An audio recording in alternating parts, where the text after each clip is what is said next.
The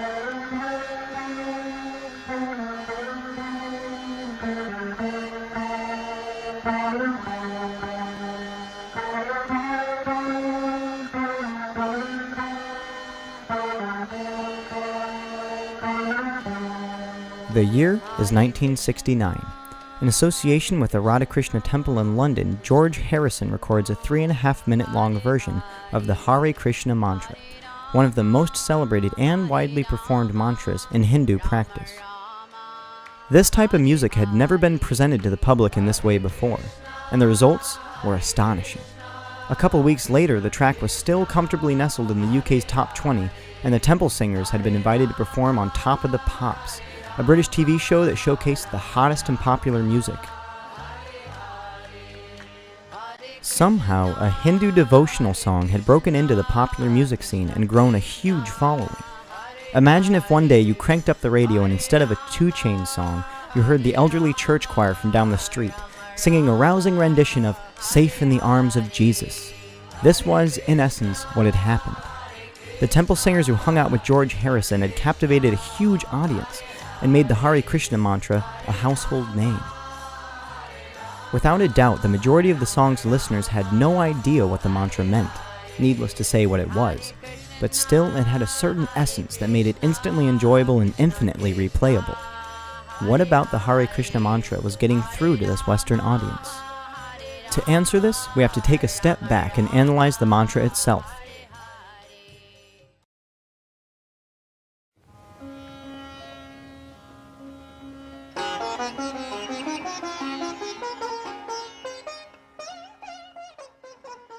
The Hare Krishna, also known as the Maha Mantra, is a 16-word, 32-syllable Anastub poem first found in the Kali Santarana Upanishad. The story goes that Brahma instructed Narada, a divine sage in Hindu literature, to repeat the name of the supreme being Narayana. Not knowing what name to say, Narada asked Brahma, who responded, Hare Krishna, Hare Krishna, Krishna Krishna, Hare Hare, Hare Rama, Rama Rama, Hare Hare. Purportedly, saying the 16 names of the mantra is the best way to dispel Kali, the source of all evil, and become closer to God. While translations of the text are varied, the meaning of Hare equates to the energy of God, while Krishna and Rama invoke the name of God himself. Together, it's as if one is saying, He who is the source of all pleasure, though the meaning is far deeper than that.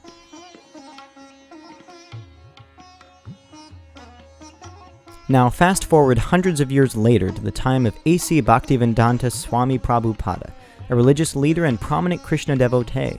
At the advanced age of 69, Prabhupada left his native India to spread Krishna consciousness around the world, which led him naturally to New York City. There, he set up a mission and began spreading his faith, which included recitation of the Hare Krishna mantra. After a few years, Prabhupada had founded the International Society for Krishna Consciousness, though its members were more commonly referred to simply as the Hare Krishnas. Spreading their form of bhakti devotion, active worship of God through song and dance, among others, the Hare Krishnas soon became very visible in the public eye, especially concerning their connection to the Beatles and other music legends such as Bob Dylan and Stevie Wonder. During the 60s and 70s, Hare Krishnas were identified alongside hippie culture, even though their ideals are much different. For one, Hare Krishnas are free of alcohol and drugs such as marijuana, instead deriving all pleasure from reverence of the divine. Still, their place in history alongside hippie icons will remain forever. Today, the International Society for Krishna Consciousness is still quite strong, even though Swami Prabhupada has passed away. Hare Krishnas can be seen all over cities, especially in towns such as San Francisco, where they're headquartered, and the Hare Krishna itself is performed by musicians from nearly every genre. Krishna Das is one such artist who has won a Grammy for his performance of Hindu spiritual music. You can find the Hare Krishna in movies and TV shows ranging from Osmosis Jones, to Seinfeld, to The Muppets, to Stripes, 2 of which star my personal favorite, Bill Murray, though that's beside the point.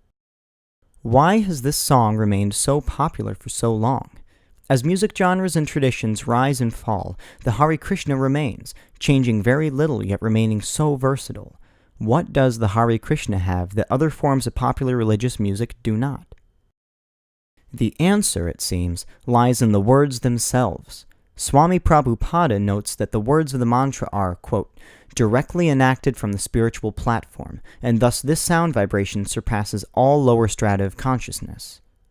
George Harrison of the Beatles echoes the sentiment, replying that, if you say the mantra enough, you build up an identification with God. God's all happiness, all bliss, and by chanting his names, we connect with him. So, as we can see, the Hare Krishna is much more than just a song people sing to celebrate God. Rather, it is an experience that touches something deeper, something very personal and extremely human, which allows people to achieve a higher consciousness when chanted with loving devotion. I have nothing against U2. Believe me, Bono can wail like no other, but even the greatest of their songs doesn't come close to connecting the listener with the divine power. That is the unique beauty of the Hare Krishna, allowing anyone from any faith and any walk of life to join in something that inspires a different type of self-realization. Without knowing it, those who propelled George Harrison's Hare Krishna up the music charts were evidence of that. Without a doubt, the Hare Krishna is one of religion's greatest hits.